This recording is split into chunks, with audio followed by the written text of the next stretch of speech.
Hi అండి, సంపూర్ణ వాసి స్వాగతం. ఏంటి ఉప్పు చూపిస్తున్నాను అనుకుంటున్నారా? ఇది కల్లుప్పు అండి, లేదా రాతి ఉప్పు అని అంటారు, లేదంటే దొడ్డుప్పు అని కూడా అంటారన్నమాట దీన్ని. అయితే ఇది ఒక అరగంట ఎండలో పెట్టి పెడతాను. ఎందుకంటే కాస్త తడి ఉంటుంది కదా, ఆ తడంతా పోయేటట్టు పెడతానండి. ఈ దొడ్డుప్పును అరగంట ఎండలో పెట్టాను కదండి. అయితే ఈ దొడ్డుప్పు వల్ల ప్రయోజనాలు చాలా ఉన్నాయండి. ఈ దొడ్డుప్పు ఆరోగ్యానికి చాలా మంచిది. ఎందుకంటే ఇది సహజ సిద్ధమైనది, ప్రాసెస్ చేయనిది మరియు ఖనిజాలు కలిగి ఉంటుంది. ప్రాసెస్ చేయందంటే అందులో ఏమి కలపకుండా ఉంటారనమాట ఆ దొడ్డుప్పు. ఈ మెత్తటి ఉప్పులో రసాయనాలు, యాంటీ కేకింగ్ ఏజెంట్లు కూడా ఉంటాయి మరియు దీనిని ఎక్కువగా ప్రాసెస్ చేస్తారన్నమాట. అందుకని చెప్పని మనము ఎక్కువగా దొడ్డుప్పు వాడటం వల్ల మంచిది. ఇప్పుడు నేను ఈ దొడ్డుప్పును మిక్సీలో వేస్తానండి. ఇలా మిక్సీలో మెత్తగా వేసేసి జల్లెడతోటి జల్లెడ పట్టుకోవాలండి. అంతా ఇట్లా జల్లెల్లో పోసేసాం కదా, ఇట్లా మెత్తగా జల్లెడ పట్టుకోవాలి. ఎందుకంటే గడ్డలాగా వస్తుంది కదా, ఆ గడ్డలంతా పోవాలంటే జల్లెడ పట్టి ఉంచుకోవాలి. ఇలా జల్లెడ పట్టాను కదండి, ఇంకా కొంచెము బరకగా ఉంది. ఆ బరకని మళ్ళీ మిక్సీలో వేసుకోవాలి. ఇదిగోండి, ఇలా కింద మెత్తగా వచ్చేసి చూడండి ఉప్పు. దీన్ని ఇప్పుడు మళ్ళీ మిక్సీలో వేస్తాను. ఇది రెండోసారి మిక్సీలో పట్టి దీనిలో పోసాను. ఇట్లా దీన్ని మళ్ళీ జల్లెడ పట్టుకోవాలి. ఇదిగోండి, జల్లెడ పట్టిన తర్వాత కొంచెము మిగిలింది కదండి, ఇది కొంచెం బరకగా ఉంది. ఇది చిన్న జార్లో వేసుకుంటే మెత్తగా మెదుగుతుంది. ఇదిగోండి, చిన్న జార్లో మెత్తగా మెదిగింది చూడండి. దీన్ని మళ్ళీ ఇందులో వేసి మెత్తగా జల్లెడ పట్టేసేయాలండి. ఇదిగోండి, మెత్తటి ఉప్పు అంతా మొత్తము జల్లెడ పట్టేసాను కదా, అంతా దిగిపోయింది చూడండి కిందకి. ఇంకా ఏమీ లేదు కొంచెం కూడా. ఇలా ప్రాసెస్ చేసుకోండి మీరు. అంటే మీరు అనుకోవచ్చు, మాకు టైం ఎక్కడుంది అని చెప్పి అనుకోవచ్చు అండి. అలా అనుకోకండి. మనము ఆరోగ్యంగా ఉండాలి అంటే తప్పనిసరిగా టైంను స్పెండ్ చేసుకోవాలండి. అయితే కొంతమందికి ఎండ లేదు కదా, మీరు ఎండలో పెట్టారు కదా, మా పరిస్థితి ఏంటి అని అనుకోవచ్చు. లేదండి, ఫ్యాన్ కింద ఒక అరగంట ఆరబెట్టినా కూడా తడంతా పోతుంది, మిక్సీలో వేసేసుకోవచ్చు.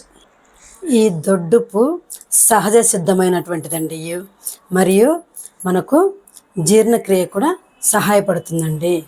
అంటే మనము బయట నుంచి మెత్తటి ఉప్పు తెచ్చుకోకుండా ఇలా మెత్తటి ఉప్పు చేసుకొని అన్ని కూరల్లో వాడుకోవచ్చు. అంటే మెత్తటి ఉప్పు అందులో అయోడిన్ కలిగి ఉంటుంది. ఇది థైరాయిడ్ ఆరోగ్యానికి మంచిది. కానీ నేను చెప్పటమైనా ఎవరైనా చెప్పటమైనా ఏంటంటే, మనము ఆరోగ్యానికి మంచిది కావాలంటే వంటల్లో రాతి ఉప్పు లేదా కల్లు ఉప్పును ఉపయోగించండి, చాలా మంచిది. అంటే కొంచెం ప్రాసెస్ ఉంటుందండి, లేకుండా ఏముండదు. ఏదైనా వంట చేసుకోవాలన్నా కూడా మనము కష్టపడి వంట చేసుకుంటే తినగలుగుతాం కదా, అది కూడా ఇలానే చేసుకోండి, చేసుకుంటే మంచిది. నా ఆలోచన నేను చెప్తున్నాను. మీకు టైం ఉంటే కనుక ఇలా చేసుకొని, ఈ దొడ్డుప్పు కూరల్లో వేయలేమండి. పప్పు కానీ, చారు కానీ, సాంబారు కానీ ఇట్లాంటివైతే దొడ్డుప్పు వేస్తే కరిగిపోతుంది. అదే మనము ఫ్రైలు చేసుకుంటాం కదా, ఆ ఫ్రైలు చేసుకున్నప్పుడు దొడ్డుప్పు వేయలేము, మెత్తటి ఉప్పే వేయాలి. అందుకని చెప్పినని మీరు ఇలా ప్రాసెస్ చేసుకుంటే మంచిది అని చెప్పి నేను చెప్తున్నాను. మీకు కుదిరితే కనుక ఇలా చేసుకొని తినండి, మీ ఆరోగ్యము చాలా బాగా ఉంటుంది. తర్వాత ఉప్పు ఎక్కువగా వాడద్దండి, ఎందుకంటే బీపీలు అవి ఇవి ఎక్కువ వస్తున్నాయి కదా. కొంచెము వీలైనంత వరకు కొంచెం తక్కువ తింటే మంచిదన్నమాట. ఈ మెత్తటి ఉప్పును స్టీల్ దాంట్లో పెట్టద్దండి. ఏ ఉప్పు అయినా స్టీల్ దాంట్లో పెట్టకూడదు, ఎందుకంటే తడి వచ్చేస్తుంది కదా, తడి వచ్చేసి అది ఇనుము కదా, అందుకని దానిదంతా మనకి ప్రాబ్లం అవుతుంది. ఉప్పు కూడా పాడైపోతుంది. అందుకని ప్లాస్టిక్ దాంట్లో కానీ లేదంటే గాజు దాంట్లో కానీ పెట్టుకోండి. నా సజెషన్ ఏంటంటే ప్లాస్టిక్ దానికన్నా కూడా గాజు దాంట్లో పెట్టుకొని ఉంచుకుంటేనే మంచిదండి. నేను ఇలా గాజు బాటిల్లో పోసుకొని ఉంచుకుంటానండి. మీరు కూడా చాలా వరకు గాజునే ఉపయోగించండి ఈ ఉప్పుకు మాత్రము. అంటే నేను ఈ ప్లాస్టిక్ స్పూనే పెట్టుకుంటాను, స్టీల్ స్పూన్ పెట్టను. లేదంటే చెక్క స్పూన్ అయినా పెట్టుకోవచ్చు అనమాట. మీరు అనుకోవచ్చు, మీకు కుదిరిందని మాకు కుదురుతుందని చెప్పకండి అని అనుకోవచ్చు. నేను నాకు కుదిరిందని మీకు కుదిరించుకోవాలని చెప్పి అనట్లేదండి. నేను ఇలా చేస్తున్నాను, మీరు కూడా ఇలా చేస్తే మంచిదని ఉద్దేశంతో చెప్తున్నాను. నేను చిన్నగా ఉన్నప్పుడు మా అమ్మ మా నాన్న వాళ్ళు ఇంట్లో ఉప్పండి 50 కిలోల బస్తా తెచ్చి పెట్టేవాళ్ళు. పెట్టి ప్రతిరోజు అదే ఉప్పు వాడుకునేవాళ్ళు అనమాట. ఇప్పుడు అన్నంలో వేసుకొని తినాలంటే కూడా అంతకుముందు మిక్సీలు ఉండేవి కాదు కదా. అందుకని మా అమ్మ రోట్లో మెత్తగా దంచి ఒక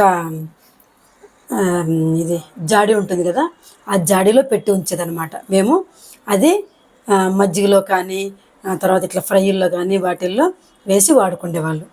ఇక మామూలుగా ఈ దొడ్డుప్పు మాత్రము ప్రతి దాంట్లో అట్లనే వాడేవాళ్ళు అనమాట.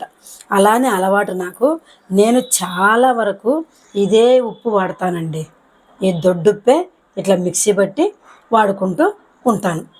మీరు కూడా ఇలా ట్రై చేస్తారని చెప్పి నా కోరిక.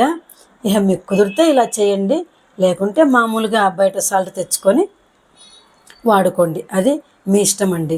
ఈ సాల్ట్ వాడుకున్నా కూడా దొడ్డుప్పు తెచ్చుకొని ఈ పులుసుల్లో సాంబార్లలో వాటిల్లో వేసుకుంటే అదే కరిగిపోతుందండి. అప్పుడు మీకు ఇబ్బంది ఏమి ఉండదు. కొంచెం దొడ్డుప్పు కొంచెము మెత్తటుప్పు 2 వాడతారు కాబట్టి కొంచెము మన ఆరోగ్యము ఒక రకంగా మెరుగుపడటానికి అవకాశం ఉంటుందన్నమాట.